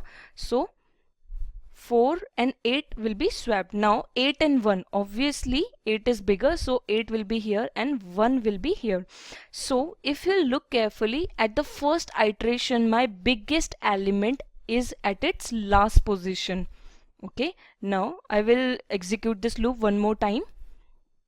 Let's say second pass. Now i's value will be increased. Now this is my second pass. Again the same procedure will be followed. I will compare these two. Now this element is already at its sorted position, it is the biggest element and in the last position. So now my loop will execute till this point. I don't need to compare with this value. Why? Because it is the biggest one and will be in the last position only. Now we will compare these two. Now when 7 and 3 are compared, obviously 3 is smaller, so 3 will be here and 7 will be here. Next I have 2, 4 and 1. 8 is already at its fixed position. Now when I compare 7 and 2, obviously 7 and 2 will be swapped, so it will be 2 and 7 will come here. Okay, now next 7 and 4 will be compared, so 4 and 7 will be swapped. Next 7 and 1 are compared, obviously this is what will happen. Now 7 is the second largest element and it is in its correct position. So right now my array is 3, 2, 4, 1, 7 and 8. Next time when the third pass came, my loop will go only for these 4 only. Okay, so the first option says at least after each iteration in bubble sort. So in the first pass, second pass, third pass, what will happen is in the first pass, my at least one of the element in the right position. Why? Because the biggest element will always be in the last position. So at least one element is at its sorted position. This is right. Now next option says one less comparison is made in the next iteration. Yes. Why? Because in the first pass, when my biggest element is already at its last position, then in the second pass I don't need to compare the last value with it, because I already know it is the biggest one, so no need to compare with this one. So my loop will go till here only. Okay, so second point is also right. So option both A and B are true. Okay, so C is the right option here. Always remember for the ith pass, the comparisons made in the bubble sort are n minus I. You can make a note of this, and by this you can see that one less comparison is made at each iteration. And the first point, at least one element is at its sorted position. Yes, the biggest element will be in its sorted position. So C is the right answer here. I hope you understood. So here we have our next question, which says what is the recurrence for worst case of quicksort and what is the time complexity in the worst case. Okay, so they are talking about the worst case complexity of the quicksort. Always remember this point. Quicksort worst cases occur when the array is in ascending order, descending order, and all elements are same. And why it happens is, quicksort works on divide and conquer algorithm, and in quicksort what we do is we choose one element as a pivot, and on the basis of that we compare our values and try to divide the array into two equal halves. When the array is divided in two equal halves or somewhere near to equal halves, then quicksort gives the best time complexity, like merge sort as Tn is equals to 2Tn by 2 and the work Cn. Okay, so this is the best case time complexity of our quicksort when the pivot element divides the array in two equal halves. Here they are talking about the worst case complexity. Now what happens in ascending, descending, or in the when all elements are same? Actually almost they are same cases, so I'll explain you one of it. So let's say my array is already in sorted order. What happens is, let's say I have chosen the last element as my pivot element. What I will do, I will choose this element and will compare it with all the elements. Okay, and the partition algorithm will be used. Now what happens is, it is already in the right position, but I'm comparing it with all the values, and my array is divided. How my array is divided? It is divided like Tn minus 1 plus Cn. The partition algorithm, it is divided like this: all the elements, n minus 1 elements on the one side and only the pivot element on the next side. Okay, again for the sixth one, again the same thing will happen.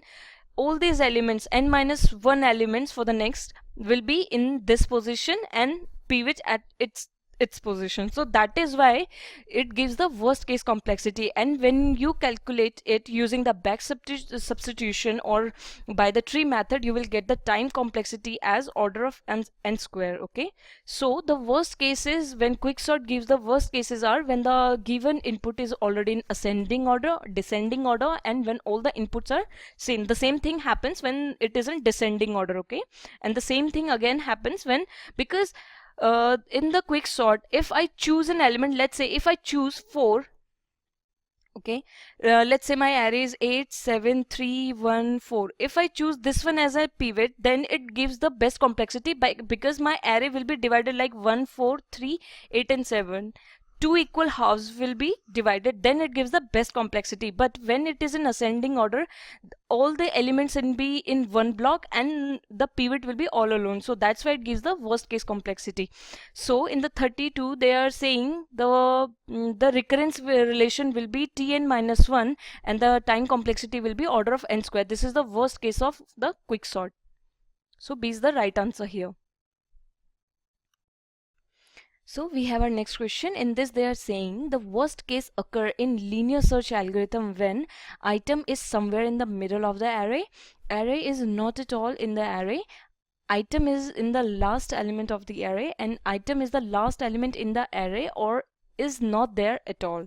Okay, so how a linear search algorithm works, let's suppose I have array 1 2 4 7 11 or whatever, and let's say I have an element, let's say 7. So what happens in linear search, it will pick this element and will compare it with each and every element of the array. Okay, and they are talking about what is the worst case it can happen with the linear search. So it happens when the element is not at all in the array. Let's say the key which I want to search is 17. So what it will do, it will compare it with first element, second element. So let's say the size of my array is here is 5. So 1 comparison, 2 comparison, 3 comparison, 4 comparison, 5 comparison. After 5 comparisons means equal to the size of array. After that I came to know that this element is not present in the array. So this is the worst case when element is not at all present in the array. And here one of the option is saying if it is the middle of the array, if it is in the middle of the array, it is a good case, right? Because I have found at least. Okay. Now the second option, they are saying the last element. Maybe we might will get confused and can say that it might be the worst case, but no. Let's say my element search, I want to search is 11. So 1 comparison, my array size is 5. So 1 comparison, 2 comparison, 3 comparison, 4 comparison. So actually in the 5th comparison, I have got my answer. Okay, after 4 comparisons there was failure, but on the 5th comparison I got my answer. But here in this case I got to the, even after the 5 comparisons completely, then I get to know that element is not present. So the worst case for the linear search algorithm is when the item is not at all present in the array, when there is no success of finding the element in the array. And the worst case complexity is given by order of n, because I have to search for all the complete array of size n. So in the next question, we are talking about the best time complexity of our bubble sort. Okay, they are saying is it order of n square, order of n log n, order of n, and order of n to the n log n to the power 2. Okay, so if you remember the bubble sort, what happens in this is, let's say this is my array 5, 6, 7. So there are basically 2 loops, I and j. So I symbolizes the passes and j runs the loop. Okay, so in the bubble sort, what happens is I will compare these two, and if this value is bigger than this, then only I will swap the values, otherwise not. Okay, so let's see, in this no swap is done. In this 4 and 7 already in right position. In this, yes, one swap will be here, 5 will come here, 7 will come here, then again one more swap. Okay, so let's say it is 17, one more swap will be done, and then 6 will be here and 7 will be here and 17. So 1, 4, 6. So this is how bubble sort works. Now they're saying the best time complexity. What will be the best time for the bubble sort? When the input given is already in the sorted order. So what happens in bubble sort is, let's say I have 2 loops, I and j. So in the first pass, what will happen is my j loop will run. It will compare these two, no swap. Again it will compare these two, no swap. It will compare these two, no swap, and compare these two, no swap. So what happens in bubble sort is, it play very cleverly here. What it does is, it will, in the first pass, when there is not even one swapping, then it will declare it that the array is already in sorted order, and it will give the best time complexity of order of n.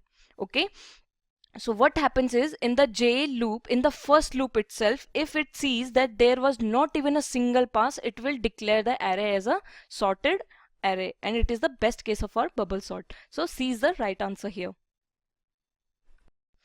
We have our next question, which says the time factor when determining the efficiency of the algorithm is measured by counting microseconds, counting the number of key operations, counting the number of statements, or counting the kilobytes of algorithm. So first of all, this is the space, they are talking about the space complexity, so it is clearly ruled out.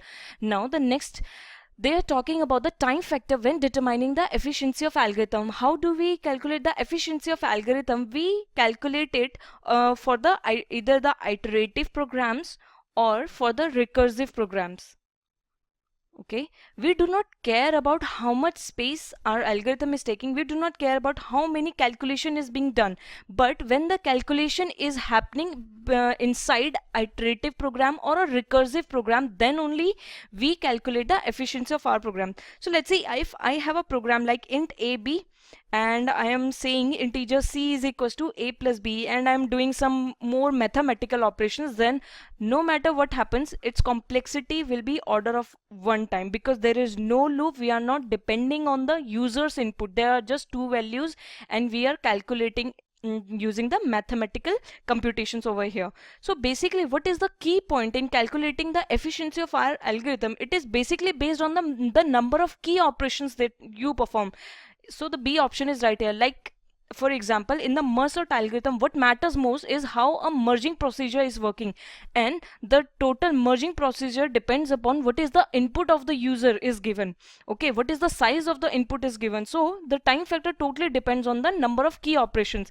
Like say I have a loop here for int I is equals to 0, I is less than n, and I plus plus, and I am just printing hello over here, or I'm doing some computation. Let's say not print, I'm doing some computation here. So at that time my complexity, if there is more loops, then that will also be included, but at this point of time my complexity will be order of n time. Why? Because I am totally depending on the user's input, and on the basis of that I am doing my operation here, and its complexity will matter if it falls under the, again, the iterative or recursive. Otherwise its complexity will be order of 1, because these take only order of 1 time. What matters most is whether it is iterative or recursive, and it happens for the key operations only. So B is the right answer here.